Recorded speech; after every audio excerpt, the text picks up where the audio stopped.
Bon mardi, mesdames et messieurs. On revient tout d'abord sur l'enquête de l'UPAC à Saint-Simon, dans les Basques, concernant d'importants détournements de fonds. On savait qu'un montant substantiel s'était volatilisé des coffres de la municipalité entre 2021 et 2022. Et Marie-Hélène, s'est maintenant confirmée la fraude qui s'élève à plus de 300 000 $. Oui, c'est exact. L'information a été présentée aux citoyens hier soir lors d'une séance extraordinaire.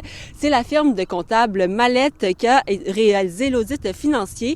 Donc, selon les conclusions de l'audit, en 2021, près de 96 000 $ auraient été détournés et en 2022, c'est près de 208 000 $ qui auraient disparu des fonds de cette municipalité qui compte environ 400 résidents. À titre comparatif, si une fraude d'une ampleur similaire avait été commise à la ville de Rivière-du-Loup, ça équivaudrait à plus de 13 millions de dollars. Selon les conclusions de la firme comptable, les détournements de fonds auraient été commis en payant en double des fournisseurs de façon électronique et avec la carte de crédit de la municipalité. Le maire Denis Marcoux, qui est en poste depuis le début du mois de janvier, compte mettre en place des mécanismes de contrôle des dépenses. À ce sujet, la firme comptable Mallette a notamment recommandé à la municipalité de prendre une assurance en cas de fraude et également d'exiger 2 signatures pour les transactions électroniques. Pour l'instant, aucune accusation n'a encore été portée dans le dossier, mais selon le maire, l'enquête de l'UPAC devrait bientôt mener à des accusations.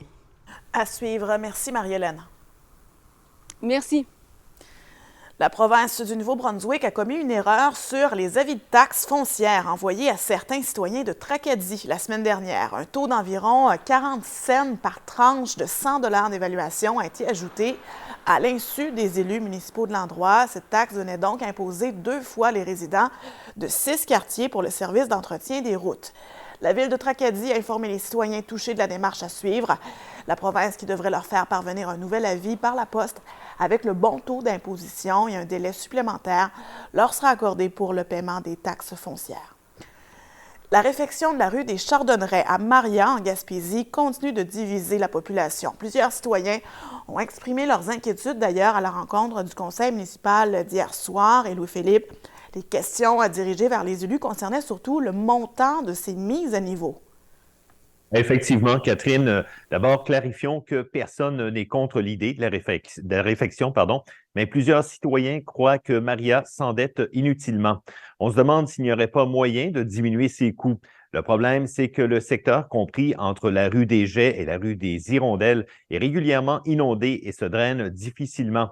La municipalité veut installer un système d'égout plus efficace, refaire la chaussée et y ajouter une piste cyclable et un trottoir afin d'assurer une meilleure sécurité pour les enfants qui fréquentent l'école du secteur. Les experts estiment que les travaux s'élèvent à environ 4,5 millions de dollars.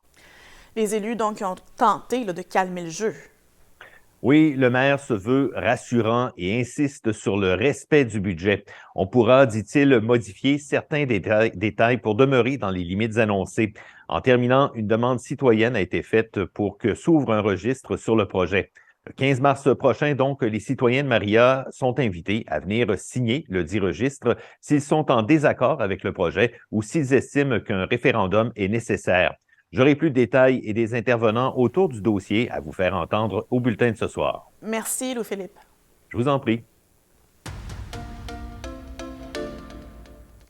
Jour 4 des Jeux du Québec à Rivière-du-Loup. Il y a eu des finales en hockey, en escrime et en curling ce matin.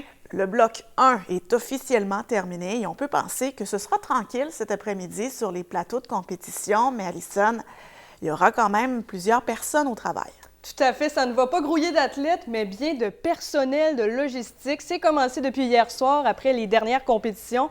Le plus gros site, c'est celui du stade Premier Tech, là où il y avait la gymnastique et du trampoline. On a dû sortir 4 camions de 53 pieds de matériel jusqu'à minuit hier, afin d'installer par la suite des planches de bois pour accueillir les tapis de judo et le matériel pour le badminton. Quand les athlètes n'y sont pas, c'est de grosses journées pour l'équipe de logistique.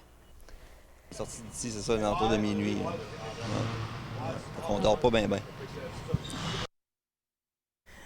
Et c'est un peu moins de logistique pour les autres plateaux, par contre. Voilà, là, si on pense à la piscine, c'est assez tranquille. La glace du stade, la Cité des Jeunes ne servira pas, elle non plus, là, dans le bloc 2 présentement. C'est du ballon-ballet du M16 en sport de démonstration entre les blocs. Au curling, eh bien, on ne fait que passer de féminin à masculin. Il y a sur les plateaux, là, par contre, de l'école secondaire de Rivière-du-Loup, que ça va bouger un peu plus. On passe de taekwondo à tennis de table, donc on a dû démonter là, des tapis pour monter finalement des tables de ping-pong. Oui, le tout qui sera prêt à accueillir les athlètes du deuxième bloc dès demain matin.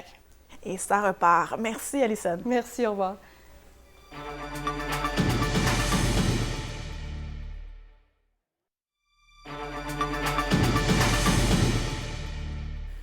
Une femme de Campbellton crie à la négligence médicale. Son fils a reçu un diagnostic d'ostéoporose il y a 2 ans et il n'a eu aucun suivi ni prescription. Aujourd'hui, il risque de se faire amputer un pied et sa mère accuse le réseau Vitalité d'avoir été négligent.